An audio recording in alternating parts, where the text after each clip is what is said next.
Buenos días con cada uno de ustedes. El día de hoy vamos a presentar el análisis comparativo del procedimiento sancionador tanto en OEFA como DICAP. Este grupo está compuesto por Daniela Fernández, Pamela Bermúdez y Jocelyn Chumbes.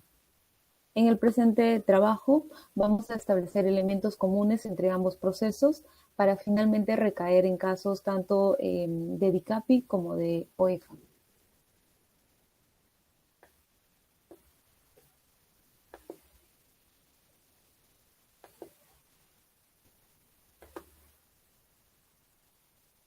Respecto a los principales aportes e innovaciones del procedimiento sancionador en DICAPI y en OEFA, a nivel de DICAPI, tenemos que, bueno, está diferenciada, hay dos tipos de procedimientos administrativos sancionadores, ¿no? Las cuales la investigación sumaria y la investigación en caso de accidentes o siniestros acuáticos. Respecto a las obligaciones en el caso de accidentes acuáticos, este reglamento se ha guiado, se ha influenciado por el Código de Ética para la Pesca Responsable, aprobado por la FAO, que es un tipo de derecho soft law, ¿no? No es vinculante. Sin embargo, se inspira en este código. Los criterios para aplicarlas también, además, los criterios para aplicar sanciones, se menciona que se debe tener en cuenta la intencionalidad, el dolo.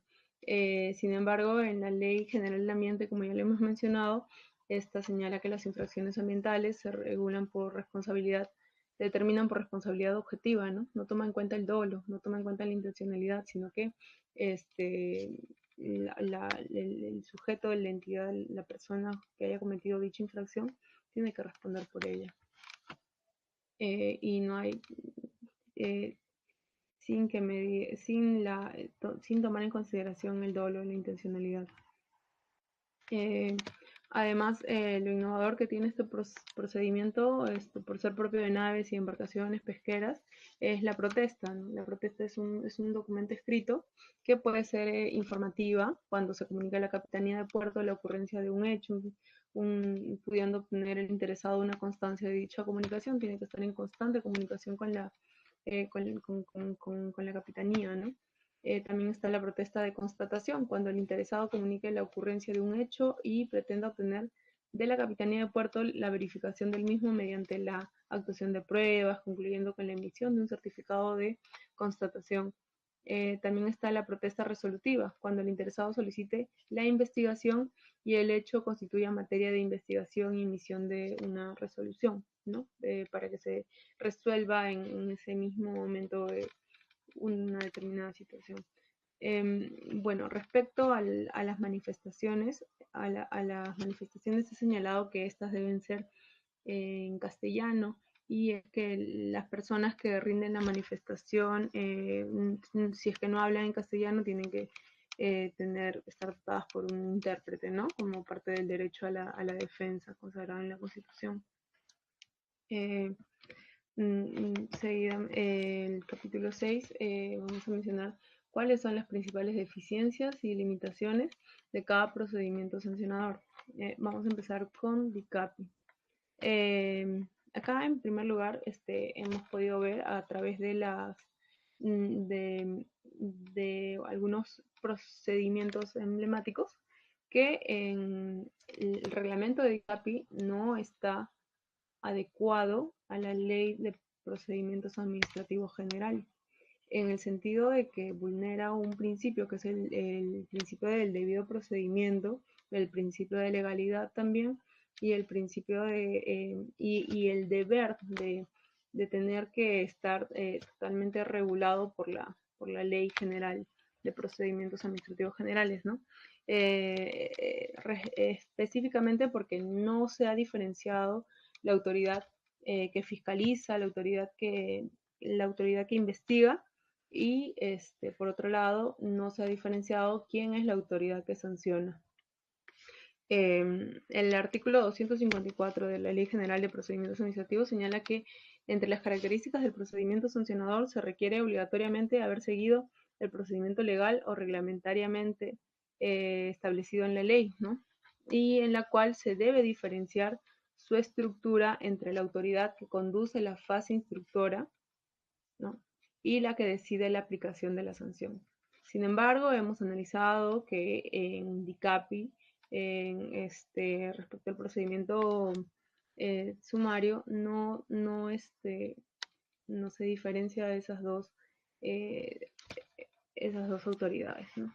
Y bueno, de esta forma infringe varios artículos, varios principios. Eh,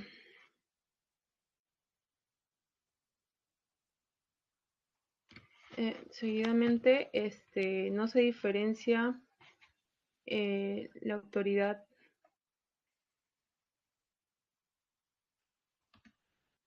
eh, bueno, aquí también hemos advertido que en el procedimiento sancionador de CAPI no se emite un auto de instrucción final. No, esto vulnerando. Allá. Bueno, el inciso 5 del artículo 255 señala que la autoridad instructora formula un informe final de instrucción en el que se determina de manera motivada las conductas que consideren probadas constitutivas de infracción. La norma prevé la imposición de sanción y la sanción propuesta, la declaración de inexistencia de infracción según corresponda. Recibiendo el informe final de instrucción, el órgano competente para decidir la aplicación de la sanción puede disponer la realización de actuaciones complementarias siempre que las considere indispensables para resolver el procedimiento. El informe final de instrucción debe ser notificado al administrado para que formule sus descargos. Bueno, como vemos, al no haberse diferenciado eh, la autoridad que instruye la fase instructora, valga la redundancia, y la fase sancionadora, no existe no existe como informe final todo lo que el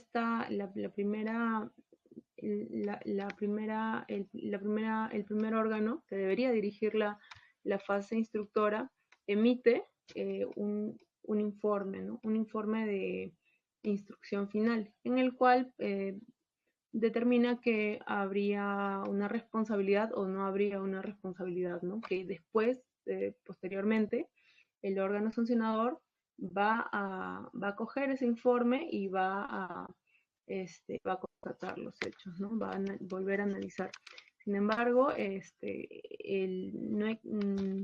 DICAPI no se emite ese informe final porque, bueno, pues no lo han regulado, ¿no? Y esto también determina que se está vulnerando el principio de legalidad, ¿no? El principio de legalidad.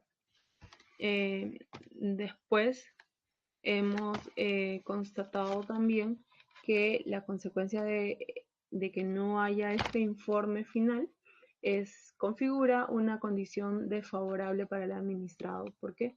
Porque el administrado no va a poder presentar su descargo, o sea, no va a poder presentar su descargo porque no existe un informe final de instrucción, teniendo como consecuencia que solamente una única vez se va a poder defender y es cuando se le notifica el auto de apertura de cada presenta sus descargos y posteriormente tiene que esperar hasta que salga la resolución de primera instancia. Como vemos, se está vulnerando lo regulado en el artículo 247, que es el ámbito de aplicación de este capítulo, ¿no? Aquí señala que los procedimientos especiales, o sea, el procedimiento que regula DICAPI, no puede imponer condiciones menos favorables a los administrados que las previstas en la ley general, ¿no? En este caso, limita el principio, se limita en regulado en DICAPI, pues no otorga condiciones más favorables a los administrados. Y, y bueno, por último, unas recomendaciones que tenemos respecto al procedimiento sancionador en DICAPI es que al no estar al no estar completamente adecuado a la Ley de Procedimientos Administrativos General, es que recomendamos que se interponga una demanda de acción de cumplimiento, ¿no? A nivel del Tribunal Constitucional para que para que se adecue el procedimiento de DICAPI respecto a la Ley General de Procedimientos Administrativos. ¿Por qué y cuál sería la consecuencia negativa de que no se adecue? Bueno, pues que como DICAPI regula infracciones ambientales, podría ocurrir que haya un derrame de petróleo, una infracción grave al medio ambiente, y bueno, como en Capitanía no se ha diferenciado quién es el órgano instructor y el órgano que sanciona, este, esto podría, esto podría este, no tener objetividad, ¿no? Al ser la misma autoridad quien investiga y la misma autoridad quien sanciona, podría perder, sus decisiones podría estar, eh, de, podría estar viciadas, ¿no? Viciadas de imparcialidad. Eh, sí, y bueno, con esto generaría también pues un grave perjuicio para el Estado peruano al no poder emitir una decisión que impone una sanción con todo lo que sea de acuerdo a lo ordenado en la Ley General de Procedimientos Administrativos. Eh, bueno, eso sería eh, la exposición. Sí, gracias.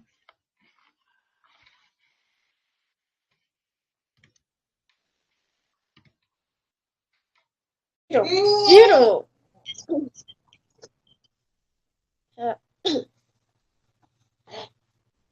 Ahora vamos a hablar del Organismo de Evaluación y Fiscalización Ambiental, OEFA. Mediante la segunda disposición complementaria final del Decreto Legislativo 1013, se aprueba la Ley de Creación, Organización y Funciones del Ministerio del Ambiente, y asimismo se crea el Organismo de Evaluación y Fiscalización Ambiental, en adelante OEFA. Este es en función como un organismo público especializado con personalidad jurídica, derecho público interno y adscrito al Ministerio del Ambiente y encargada de la fiscalización ambiental.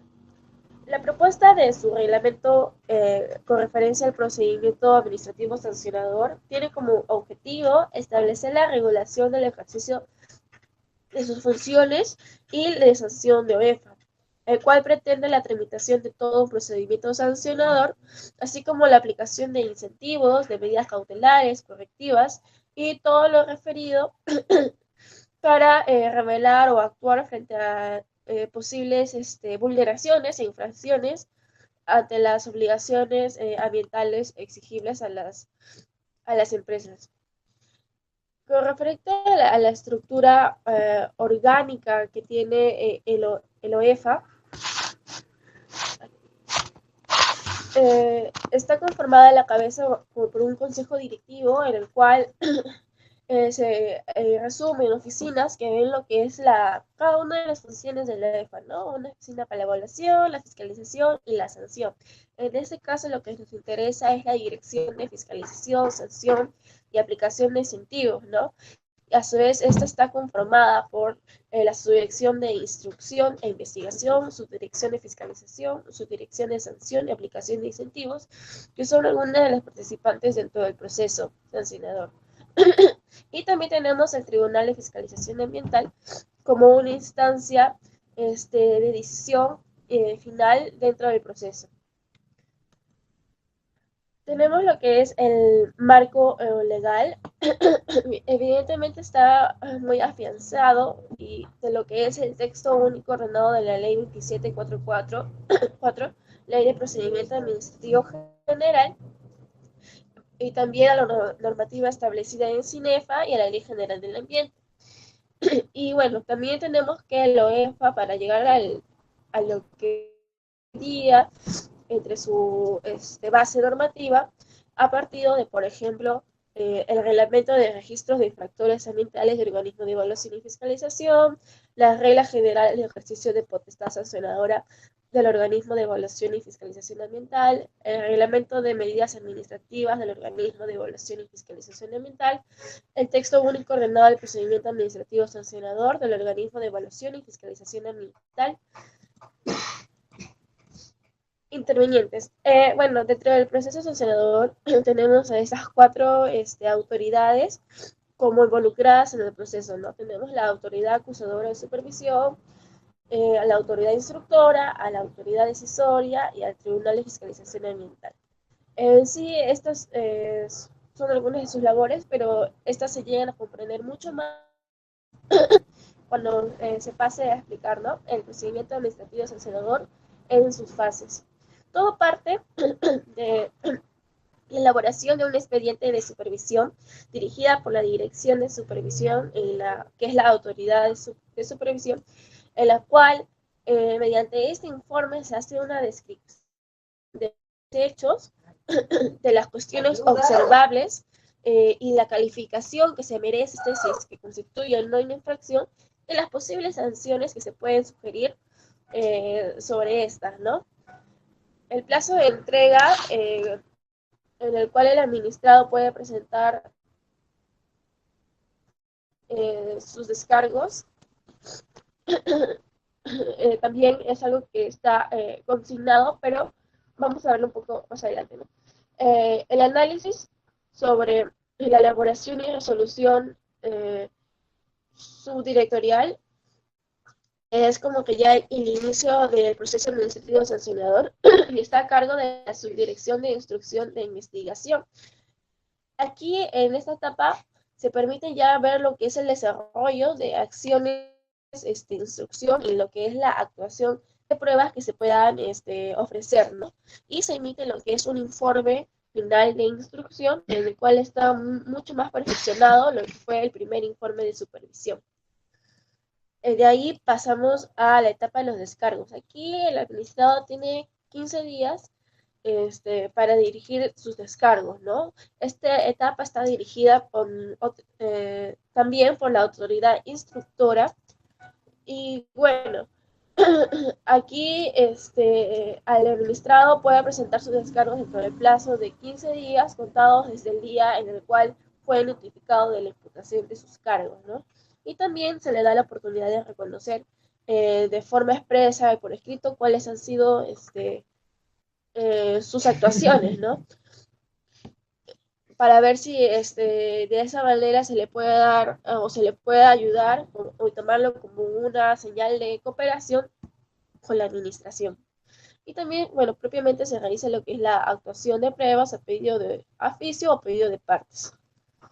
Luego tenemos la resolución directorial en primera instancia dentro de un plazo de 180 días. Esta etapa está dirigida por la autoridad decisoria, que lo ve la Oficina de Dirección, de Fiscalización, Sanción y Aplicación de Incentivos, ¿no? Aquí, mediadamente lo que se encarga es ver cuáles son las apelaciones, por ejemplo, si es que hay que tomar alguna decisión al respecto, qué actos son impugnables y dar todos los recursos de reconsideración, agotar los recursos de apelación, etc. De ahí tenemos también lo que sería el informe oral. En esta instancia, la autoridad decisoria puede, a petición, bueno, de oficio o solicitud de parte, citar a las partes involucradas para que éstas expongan de mejor manera, con inmediación en todo caso, sus posturas, sus argumentos, ¿no?, que sostengan. De ahí tenemos la apelación frente a la autoridad decisoria, también dirigido por la Dirección de Fiscalización, Sanción y Aplicación de Incentivos. En esta también el administrado tiene 15 días para permitir o ingresar nuevos descargos ante los contextos y ante el trayecto del proceso. Y al final tenemos la resolución final como segunda instancia dentro de 30 a 60 días, dirigida por el Tribunal de Fiscalización Ambiental. Este ya es un órgano resolutivo de última instancia, o sea que ya ya dicta lo último, ¿no? La instancia firme para pronunciar eh, puede pronunciarse sobre las apelaciones, sobre los recursos, sobre las medidas cautelares, correctivas, y también de manera motivada, claro, expresa, ¿no? Si es que se ha determinado efectivamente, si es que existe responsabilidad por parte del administrado, y si es así, cuál es la sanción correspondiente a impartirse, ¿no? Para redirigir su conducta. En cualquier etapa del proceso, el procedimiento en sí, antes de lo que es esta ya resolución final, el administrado puede, la administración puede variar las imputaciones según vea necesarias, ¿no? Y así como se le habilita a la administración a hacer ese artificio, de igual manera al administrado se le permite acomodarse en los plazos para presentar sus descargos ante estas circunstancias.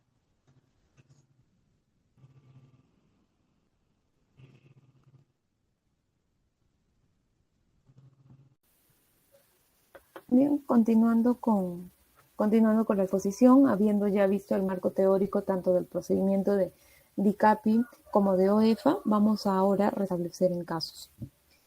Bien, primero en el de DICAPI.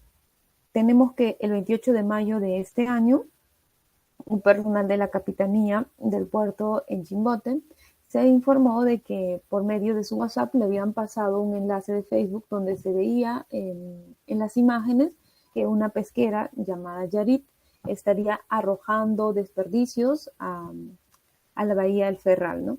Estos desperdicios a vista del personal de la Capitanía parecían organismos de pescado, o también parecían sustancias nocivas, no había sido definido, pero él tenía que, o ella tenía que pasar informe para que se inicie un proceso y investigar sobre esto.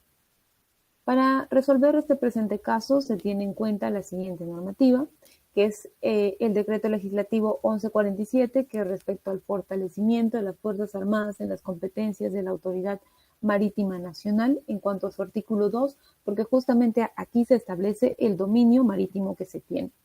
Pero para que esto no quede abstracto, entonces se realiza un reglamento. El reglamento entra en vigencia desde el año 2014, a diferencia que el mismo decreto legislativo sin reglamento había entrado en vigencia desde el año 2012. Entonces, en este reglamento en específico nos establece cuál es la función de la capitanía de este puerto, bueno, del puerto en general, para cumplir la normativa nacional y efectuar las acciones de control y vigilancia marítima, ¿no? Debido a que pueda ocurrir ciertas cosas que contaminen el ambiente también. Luego de esto debemos tener en cuenta la ley de procedimiento administrativo en general, como para todos los procedimientos administrativos en general. Siendo así, ahora vamos a relatar un poco respecto a la normativa que se estaría vulnerando con estos hechos que habíamos establecido al inicio. Entonces debemos tener en cuenta el artículo 62, donde nos establece que está permitido el arrojo de desechos más allá de las 200 millas náuticas de la línea de la costa, no antes, pero entendiéndose que estos desechos tienen que ser un tanto limitativos. Luego también debemos entender que el artículo 273 nos establece que está prohibido el arrojo de vestimentos de sustancias nocivas. Ahí nos establece en específico sustancias nocivas provenientes tanto de naves, artefactos o embarcaciones, ¿no? Está prohibido en todo. Luego, ahora para la parte ya procedimental del presente caso, debemos tener en cuenta el artículo 749 de su reglamento, donde pues nos señala que si bien esta información es obtenida por un personal de la Capitanía, se establecerá que la Autoridad Marítima Nacional está iniciando de oficio este procedimiento de investigación, y siendo así que el 28 de mayo mismo se dicta un auto de apertura de investigación para este proceso, lo cual es notificado a las partes para que puedan dar su versión de los hechos. Finalmente, esto, luego de que se dicte la apertura de investigación sumaria, se va a resolver mediante una resolución de capitanía, donde establecen cuál es, mediante fundamentos de hecho y de derecho, cuál sería su resultado de la investigación. Siendo así, esto se podría considerar, esta resolución de capitanía se considera como resuelto en primera instancia. Entonces, determinan sancionar efectivamente al propietario de la empresa Yarit porque sí se comprobó que eran sustancias en los desechos, eran desechos, no dice sustancias nocivas, sino que eran desechos, siendo así su multa 3 UIT, debido a que se estaría infringiendo el artículo 62. Entonces, para esto, ¿qué se debe tener en cuenta? Estas 3 UIT va a tener que ser pagado por la empresa Yarit en el Banco de la Nación, lo cual tiene un plazo de 15 días para, una vez pagado con esta boleta, presentarla y certificar que efectivamente está cumpliendo con las multas que se les está imponiendo, ¿no? Esto sería el caso ante DICAPI, ¿no? Sí, ya, eso ya lo vimos, el caso ante DICAPI. Ahora vamos a hablar del caso en OEFA, el cual se establece en el expediente 1932-2018. Esta es respecto a la planta La Esperanza, que se encuentra también en el norte, como el otro caso que habíamos visto, que también era del norte, ¿no? En la provincia de Trujillo, La Libertad. ¿Cómo se inicia este proceso? Cuando esta planta recibe una supervisión de parte de OEFA. Entonces, habiendo recibido esta supervisión, nos dice que debemos tener en cuenta el artículo 55 de la LGIRS, en la cual, bueno, si bien esta es la Ley de Gestión Integral de Residuos Sólidos, aprobada en el decreto 278, ¿no? La cual nos señala que Orión, que es la empresa, ¿no? Es la empresa de la planta La Esperanza, Orión no cuenta con un registro interno sobre generación y manejo de residuos sólidos. No tiene un control. Lo general de esto, lo importante es que debe haber un manejo para los residuos sólidos que existen dentro de la empresa para que no pueda contaminar el medio ambiente, ¿no? Luego también se establece en el artículo 30 de la misma ley que Orión no cuenta, bueno, que se establece que evidentemente debe haber un almacén central para residuos sólidos y peligrosos. Eso es lo que se establece. Sin embargo, Orión no cuenta con este almacén central de residuos sólidos y peligrosos, generando sí un peligro tanto para sus trabajadores como para la población en general. Por esta situación de estas faltas, ¿no? Faltas del manejo de residuos sólidos porque no lo tiene y tampoco tiene un almacén central de residuos sólidos peligrosos. Ante esta situación se va a iniciar un proceso. Como habíamos dicho, la Dirección de Supervisión de OEFA es la que realizó, como siempre, una supervisión regular en la planta La Esperanza durante 2 días, ¿no? El 13 y el 14 de marzo. Es mediante esta supervisión que realiza, se establece un informe. Y con este informe de supervisión, se llama así, se va a derivar a la Subdirección de Fiscalización de Actividades Productivas de Dirección y Fiscalización y Aplicación de Incentivos, la cual es conocida como DEFAI. Entonces, es aquí donde ya pasa este informe de supervisión debido a las faltas que se ha tenido. Entonces, esta DEFAI se va a encargar de dar un informe final de instrucción. Una vez habido dado esto, dura el proceso aproximadamente desde el 29 de octubre del 2019 para resolver esto hasta el 28 de febrero del 2020, en el cual ya emite una resolución directoral. Esta resolución directoral es conocida pues como si se estuviera resolviendo es como una primera instancia, la resolución directoral, donde sí se establece específicamente que se declara responsabilidad administrativa Orión ante estas 2 faltas que habíamos señalado. Entonces, esta resolución directoral, asimismo, ya es notificada recién a las partes. Una vez resuelta, recién se notifica a las partes para que puedan dar un descargo ya. Y pues las partes puedan también presentar una apelación, ¿no? Y es lo que pasó. Siendo ya 28 de febrero que se emitió esta resolución directoral, debemos tener en cuenta que ya estábamos a puertas de la cuarentena. Entonces, se había dado un plazo para que presente su apelación. La apelación va a ser resuelta por el Tribunal de Fiscalización Ambiental en la sala especializada en minería, energía, actividades productivas e infraestructuras y servicios, ¿no? La cual va a declarar improcedente, es decir, no se va a basar ante los hechos de fondo, solamente por los hechos por la fecha. Debemos tener en cuenta que como el 28 de febrero se terminó la primera instancia mediante resolución directoral, había un plazo para que se presente su apelación. Pero habiendo ocurrido lo de la pandemia, los plazos habían variado, o deberíamos tener en cuenta los diferentes decretos que estaban saliendo de cómo se iban a realizar o en qué plazos. Es así que pues la notificación, como habíamos dicho, va a salir el 5 de marzo en total. O sea, si bien habíamos dicho que la resolución directoral se daba el 28 de febrero del 2020, pero ya la notificación de esta se va a dar el 5 de marzo todavía del 2020. A días de lo que vendría a ser la pandemia. Y ya hasta desde el 5 de marzo hasta el 13 de marzo habían 6 días hábiles. 6, ¿no? Nos faltaría 9 días porque son 15 días para presentar una apelación. Aquí habría 6 días. Ya. El plazo de suspensión me dice que inició el 16 de marzo del 2020, ¿no? Hasta la fecha de que había un decreto legislativo que era el 1500, el cual me restablecía que los plazos se deben restablecer nuevamente. Entonces, es así que va de esta fecha hasta el 1 de julio del 2020, ¿no?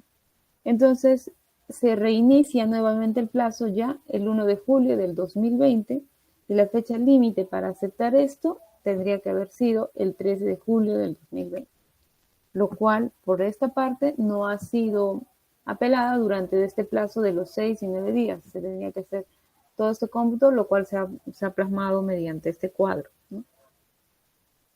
Bueno, siendo así, hemos hecho un ejemplo tanto en DICAPI como en el OEFA, por lo cual vamos a decir que pues, el DICAPI se encarga de todo lo que es la jurisdicción marítima y resolver los problemas, estar atentos a ello. Que por lo general es conveniente que se reciba la información por los mismos personales de DICAPI, pero también puede ingresar a través de noticias. Ellos pueden hacerlo valer mediante un informe, el cual luego va a ser iniciado de oficio, como hemos visto. Mientras tanto, que el OEFA se encarga de un ámbito un poco más amplio, ¿no? Tanto regulación, fiscalización, sanción, incumplimiento de las obligaciones, pero esto de parte de las empresas, que son muchas, ¿no? Pero a pesar de tener un margen mucho más amplio, hasta ahora sí han ido dando respuesta, pues debido también que se han ido modificando constantemente o agregando también sus normativas como para facilitar los procedimientos, ¿no? Bien, eso sería todo. Muchísimas gracias por escucharnos.